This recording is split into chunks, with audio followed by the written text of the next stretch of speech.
The Smart E-Bike Research Project is really about looking how can e-bikes become more popular in England, and we're especially interested to look at those people who don't currently cycle. And with an event like this today, we are really trying to invite the public in to have a go on the bikes and just to get the experience. The e-bikes are pretty much like an ordinary bike. You have to pedal, you have to brake, you change gears. But if you wish, you can switch on assistance. So there's a battery and a motor on the bike. And when you go uphill or long distances or against the wind, you can switch on the assistance and it becomes much easier to cycle. Compared to a normal e-bike, we've got this extra box here, which is a monitor system that we've designed at the university. This contains a small computer which sends tracking information back to our servers. We can also tell the assistance levels that the rider is using.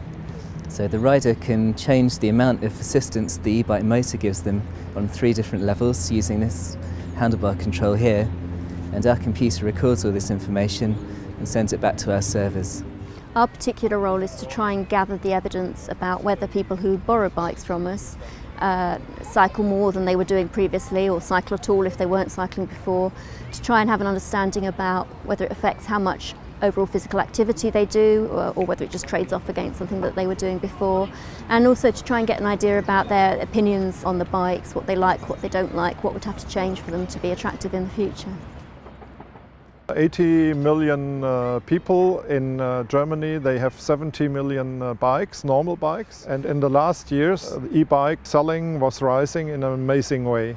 In 2010, perhaps it was 150,000, and last year it was 400,000. And the industry is also very surprised by that. Sometimes you have to wait for an e-bike because they cannot produce it so quickly.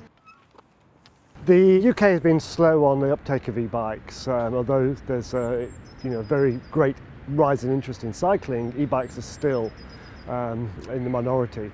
So part of the research is to try and understand why that is, and by giving the people the bikes to try for 6 to 8 weeks, we begin to understand what's good and what's bad about them, what they like, what they don't. That begins to tell us what are the barriers to owning the bikes and what are the good points of owning the bikes. We've got a basic monitoring system on there at the moment, but it's a modular system so that you can plug in all kinds of sensors, and one of them could be a microphone, so that everyone cycling around could create a sound map or noise map of Brighton. So you could see which roads are really noisy, and the same with the pollution sensing, so you could work out which routes are more polluted or less polluted, and people might choose a different route based on that data. And again, the e-bike would then give them extra assistance if they chose a further route to avoid the pollution or to avoid the noise. So that information would be useful for the local authority and could integrate with other data systems as well. The interest for the council is getting more people travelling in an active, sustainable way and an affordable way. We have a constrained urban environment. There's only so much room for so many things. And already where you've got pressure on the transport network, you need to look at ways in which you can alleviate that, as well as improving our air quality and making sure that our road network is clear for essential trips, so emergency vehicles or people who are perhaps less mobile. So e-bikes need to, I think, form part of that package, so that people walking, people cycling, taking public transport, all of that helps to create a much more efficient system.